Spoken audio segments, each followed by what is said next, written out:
where we are seeking to challenge the tenability of Chief Justice Maraga continuing as the Chief Justice and President of the Supreme Court. We look back and we have been trying, we've been investigating and looking through some of the things that the judiciary has been doing for the last 4 years. And it appears, as you will see, that the judiciary is actually captive to a group of people who we used to call the pro-ICC NGO brigade. That sounds, even me when I make that statement, it sounds so dramatic, but that's actually what has happened. We have had a group of people who have been interested in ensuring that Uhuru Kenyatta never became president. They started before 2013. They went to court, it failed. He ran for president in 2013, he won, they petitioned, they failed. They went after him on the ICC, it failed.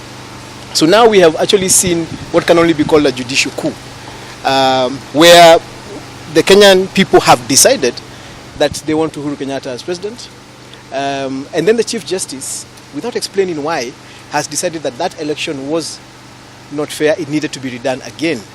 And the challenge is that I am convinced that the Chief Justice is a player, deliberately or unknowingly, in a judicial coup against the President of the Republic of Kenya.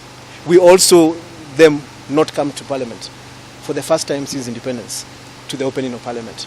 I understood that to mean, and I'm a member of Parliament, I understood that to mean that as far as the judiciary is concerned, as far as the Chief Justice is concerned, he does not recognize that Uhuru Kenyatta is President of the Republic of Kenya at this moment in time.